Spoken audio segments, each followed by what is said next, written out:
ça va, il n'y a pas trop de liquide qui a été drainé. Nous sommes dans une chambre d'hôpital, plus vrai que nature. Et pourtant... Êtes-vous réellement malade? Non, pas du tout. Je suis une étudiante de l'école Galilée.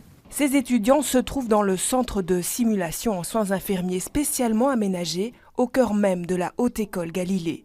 Sous la supervision et les injonctions de son professeur, cet étudiant en 3e année est en immersion totale. On oublie qu'on est en examen ou en test et on se sent comme à l'hôpital face à un vrai patient. Et donc on peut vraiment identifier nos points faibles, qu'est-ce que j'ai oublié dans la situation, qu'est-ce que j'aurais dû faire, qu'est-ce que j'aurais pu faire.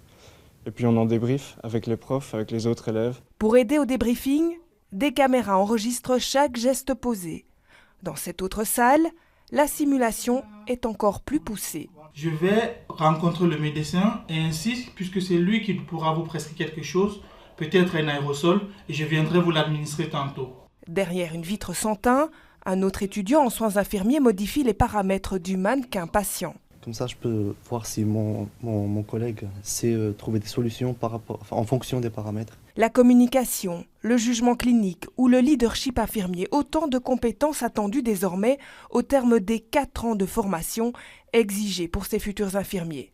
De nouvelles exigences qui ont poussé cette haute école à s'adapter. On est reparti d'une feuille blanche pour reconstruire un tout nouveau programme où ils ont beaucoup moins de cours théoriques, où on travaillerait vraiment plus les compétences au travers d'expériences de santé qui sont beaucoup plus proches du vécu des patients. Et d'ailleurs, on fait venir les patients et les associations de patients pendant les cours. L'aspect plus négatif, c'est que le passage à 4 ans, pour l'instant en tout cas, a amené à une baisse de population de quasiment 17% en communauté française des inscriptions en première année.